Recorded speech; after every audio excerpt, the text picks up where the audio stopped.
더욱 두려운 부분이 존재한다는 내용입니다. 구독과 알림 설정으로 빠르게 BK뉴스를 확인하시기 바랍니다. BK뉴스입니다. 역시 한국인은 일본에 오지 않는다 라는 일본 MBS의 보도가 있었습니다. 일본으로 치면 여름 휴가에 해당되는 추석이 시작되었고 예년 이 시기에 많은 한국인 여행자가 일본을 방문했었으나 올해는 각지에서 비통한 목소리가 들려오고 있다고 전하고 있는데요. 이런 한일 관계의 경색은 간사이 관광지도 예외 없이 강타하고 있습니다. 기사는 오사카의 니혼바시역 구로몬 시장이라고 하면 일본 관광의 상징적인 장소이지만 아무리 귀를 기울여 봐도 한국어는 들려오지 않는다고 하는데요. 한국 사람은 정말로 줄어들었다고 생각합니다. 중국어로 이야기하는 사람이 부쩍 늘었지만 한국어를 말하며 걸어다니는 사람은 작년보다 적습니다 라고 하는 한 생선가게 주인의 말을 전합니다. 오사카 관광국 조사에서 올해 8월 한국인 숙박자가 50% 이하로 떨어진 호텔도 있어 관광지에 미치는 영향은 피할 수 없는 상황이고, 관광명소인 세계문화유산 히지메 성도 한국인이 30% 감소하고 추석 기간에 들어서도 회복 기미는 보이지 않는다며, 이전까지는 단체 관광객이 있었는데 최근에는 줄어들었으며 하루 20에서 30명 정도의 한국인이 있던 것 같지만 지금은 1명 또는 2명이 있을까 하는 느낌입니다 라고 하는 한국 통역 담당자의 말도 전하고 있습니다. 서일본 신문은 헤드라인에 대놓고 도산을 이야기하고 있습니다. 한국의 추석이라면 많은 한국인 여행객이 규슈를 떠들썩하게 만드는데 올해는 관광 관계자들의 체념하는 분위기가 감돌고 있다는 것입니다. 규슈를 방문하는 외국인의 절반을 차지하는 한국인 관광객의 급감으로 이대로는 도산한다는 비통한 목소리가 나오고 있다고 전하고 있습니다.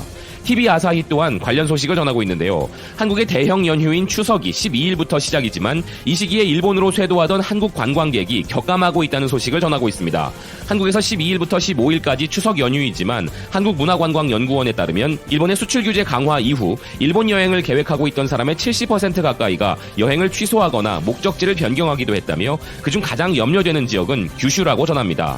또한 도쿄 하라주쿠의 상황도 전하고 있는데요. 한국인 고객은 하루 300명에서 400명 정도였지만 지금은 하루 100명 이하이며 매출은 300에서 600만 원 정도로 떨어져 굉장히 상처가 깊다라는 식당 지점장의 말을 전하고 있고, 아사쿠사의 기모노와 유카타 대여점도 지난해에 비해 한국 관광객이 30에서 40% 정도가 줄었다는 현황을 설명하고 있습니다.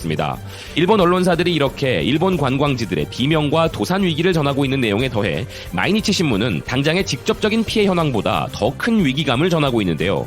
한국 관광객이 격감함으로 인해 직접적인 피해도 있지만 더욱 심각한 것은 한국인들이 일본을 알 수 있는 기회 자체가 축소되는 것이라는 이야기를 하고 있습니다. 기사는 단순히 관광을 목적으로 며칠간의 짧은 체류라고 해도 한국인이 일본에 직접 닿는 경험은 귀중하며 한국인이 일본을 피부로 체감할 수 있는 기회가 좁혀지는 것이 유감이라고 이 사태의 핵심을 이야기하고 있습니다. 방일 한국 관광객의 급증과 비례하여 설문조사에서도 일본에 대한 좋은 인상을 가진 한국 사람이 과거에는 최고 31.7%에 달한 적이 있었고 그 수치는 해마다 호전되고 있었는데, 지금처럼 한국 관광객이 줄어들면 간접적인 정보만을 기초로 한 일본에 대한 견해가 퍼져버리지 않을까 하며 교류를 통해 배양되고 있던 다양한 대일관이 상실되는 사태가 우려된다고 이야기하고 있습니다.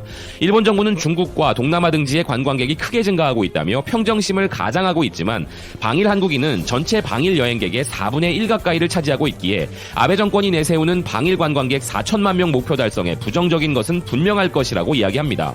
또한 관광청의 조사에 따르면 지난해 방일 한국인의 총 소비액은 5,900억 엔에 달해 특히 지역 경제가 심각한 타격을 받을 것에 대한 위기감이 강하다는 이야기를 하고 있습니다.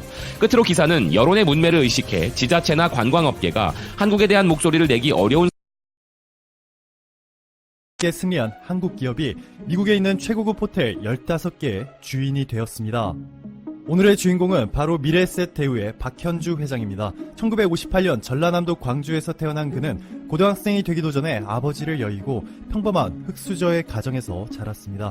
대학생 때 어머니가 보내준 생활비를 모아서 주식 투자를 시작하였고, 이때부터 이미 주변에서 주식을 잘하는 학생으로 소문이 자자했죠. 27살의 나이로 10평쯤 되는 조그마한 사무실을 얻어서 투자에 대한 조언을 해주고 그 대가로 돈을 받는 내외증권연구소라는 자문회사를 차리게 됩니다. 그러나 생각처럼 사업이 잘 되지 않았고 결국에는 증권회사로 취업을 하게 되죠.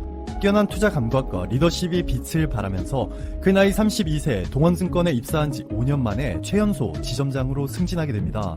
그가 맡은 지점은 곧 대한민국 증권사 1위라는 영업실적을 기록하게 되고, 한 외국계 증권사는 그를 스카우트하기 위해서 1990년도 후반 당시에 연봉 10억 원이라는 파격적인 제안을 하였습니다.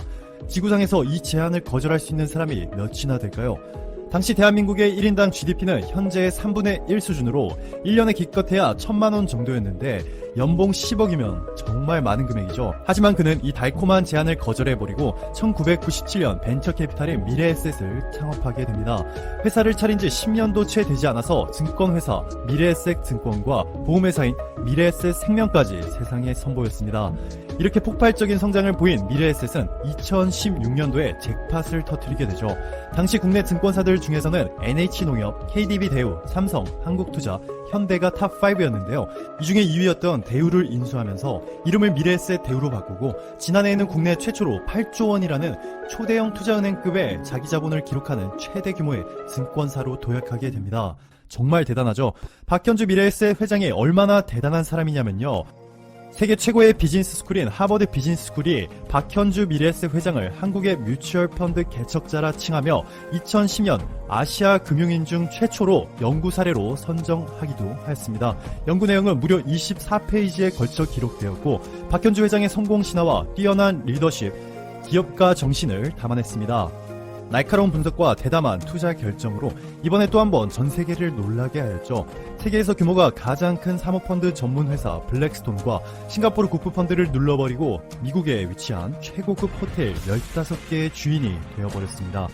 미래에셋이 정확하게 얼마를 주고 샀는지는 공개하지 않았지만 이미 업계에서는 7조 원 정도로 추정하고 있습니다. JW 메리엇 뉴욕, 포시즌스 실리콘밸리, 더리스 칼튼 하프문베이, 인터콘티넨탈 시카고, 웨스틴 세인트 프란시스 등 1박 요금이 최소 수십만 원에서 최대 1000만 원 이상에 달하는 5성급 호텔들이죠. 무슨 호텔들을 7조 원이나 주고 샀냐며 비판하시는 분들도 무조건 있겠죠.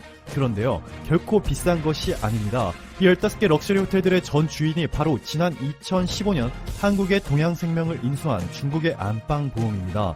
그런데 안방보험그룹의 우 전 회장이 불법 자금 조달 및 사기와 횡령 혐의로 경찰에 기소되었고 현재는 중국 금융당국이 대신 안방보험그룹을 위탁 경영하고 있습니다. 이후 중국 금융당국이 이번에 미국 내 15개 5성급 호텔들을 포함해서 해외 자산들을 마구 팔아버리고 있는데 미래에셋이 이 초대형 급매물 중 하나를 잡게 된 것이죠.